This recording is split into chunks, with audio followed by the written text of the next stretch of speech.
Hi, I'm Roger. I'm the director of the YMCA here in Rapid City. I've been so richly blessed to serve in this position and to be surrounded with the finest of volunteers and staff. Thank you for your part in this very important campaign. The Kids Campaign over the years has made a great deal of difference for a lot of kids.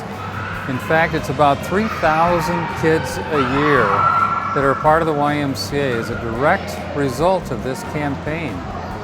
And the numbers are very impressive, but honestly, behind every number is a real face, a real person, a real kid with their own story.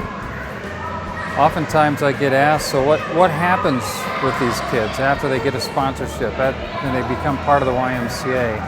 Well, the list is large. You've got swimming lessons, sports leagues, you've got the golf program, the Jump Start program, after-school programs, summer day camp. I mean, I could go on and on. What I'd like to do is highlight a couple of programs for you. Programs that, like so many others, have made a great difference for so many kids. One is the Youth Institute program, and the other is a program that represents our efforts to close the achievement gap. That gap that falls between the lower economic kids and upper economic kids in their learning and growth. These programs are designed to bring the lower income kids up so that they're learning and growing at the same pace. But to start with, let me share with you a little bit about the Youth Institute. The Youth Institute uses media technology to reach kids and to build character, to build social skills, to build life skills, and even to build employment skills so that they're ready for the workforce. And now I'd like to introduce you to Joe Lowe. Joe Lowe is with the Youth Institute program, and he's going to describe what his experience is with the program and how much he's grown through it. Following Joe Lowe are a couple of YMCA staff who work with after-school programs and the summer program, give their experiences in working with the kids and how deep and meaningfully we reach those kids. Well, I started the Youth Institute in 2013. I remember the day we were going to start the program, I almost didn't go, and that almost could have changed my whole life. And I'm just like really grateful that I went that day. And so the first day we went to the camping trip, and I don't know why I'm getting really teary-eyed, because just thinking about not going to the program.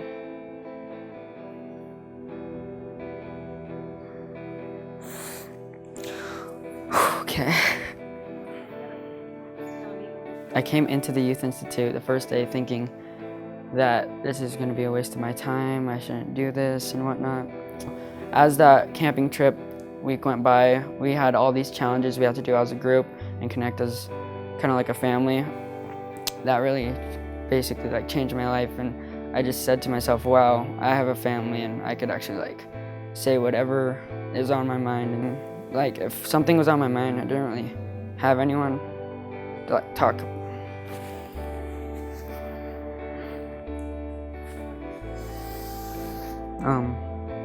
I didn't really have anyone to like talk about what was on my mind and what was wrong with me. So my first year being at the Youth Institute, it was a really big journey. I learned a lot of things, and then I got accepted as an alumni second year, which I was really, really happy about, because honestly, this year actually changed my life too. Like, it was one of the best experiences of my life, and I can't be any more thankful for that. I'm very passionate about our youth programming here at the YMCA, whether it's our outreach program, after schools, our summer camp, or even our summer readers. Not only is it a safe place for our youth to go, but we also are able to form a strong sense of belonging, form those friendships, but also have the academic component too. So not only are they learning and working together, but they're also creating a project at the end. In our programs, we focus on the child as a whole.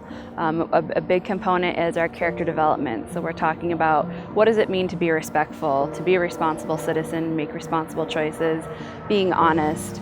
A lot of times we see kids who are struggling in school single parent families coming from foster families, lower income, even a lack of food and sometimes even a lack of shelter. I know that we have several families in our program who are homeless and living in their car, who don't know if they're going to be going home to a full and nutritious meal. And some kids might not even be going home to food, period. This summer we had a camp that targeted reading and literacy and students who were having trouble with reading and literacy. We had them take a pre-test, and then at their post-test, 100% of them improved with their reading and literacy skills, which I think is awesome. So the Summer Learning Loss Prevention Program is something that the Y has started, and it's a nationwide program. We are piloting it. This was our first summer here in Rapid City, and actually not only are we the only school in the Rapid City area that's doing it, we're also the only school in the state that is piloting this program. So it's a very special program and a very unique opportunity for our students. Some of these students don't get the chance to get instruction throughout the summer or enrichment activities. So this is a very unique opportunity for some of these families. Some students exhibit more of a loss than others. And it's really important for our students who have struggled to make progress throughout the year or who have made little progress to continue in a program like this, because then that lessens the impact of the loss. We have the students who typically lose the most are the students who had to work the hardest to get it during the school year. And so it's really important to have an opportunity like this for them so that they don't experience such a huge loss. And so in fact, some of them can make some gains during the summer, and they can have that supported instructional setting where they're getting that reading, they're getting that writing, they're getting that word work and feedback on a daily basis, on top of all of the other great things that they get too.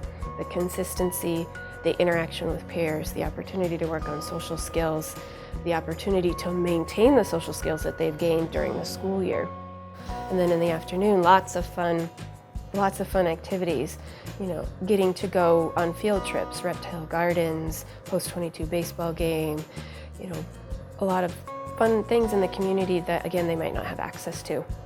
For some kids, the school setting is where they know that they're safe and things are going to be consistent, and they're going to get breakfast and they're going to get lunch, and that there are people here who care about them, and it's a safe place. And during the summer, those kids don't have that. There are a lot of kids who don't have that.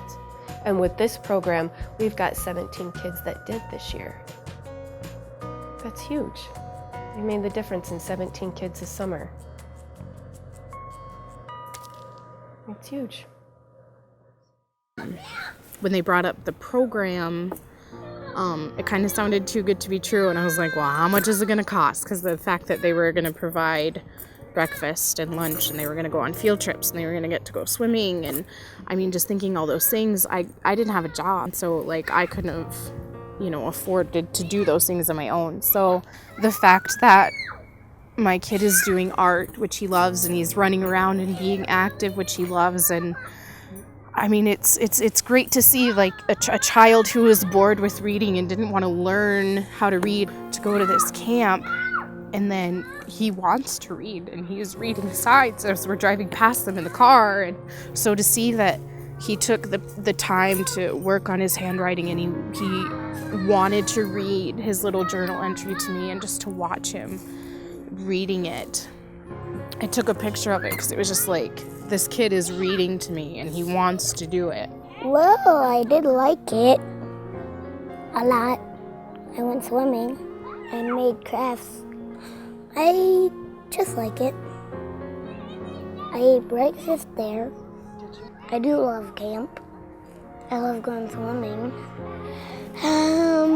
The field trips and their toys and technically the art. I also would pretend I was a chef in the sandbox with Liam, and we would have a bakery. I love the YMCA camp. Well, I hope that gives you an idea of what happens to the kids when they get involved in the Y through the sponsorship program. And just know that your efforts, your leadership, your gifts, all of that goes to make these stories possible, to make these programs possible. And that what you're doing now is making a great big difference, a huge difference in the lives of kids now and ultimately that'll make a big difference in generations to come. So thank you for everything you're doing.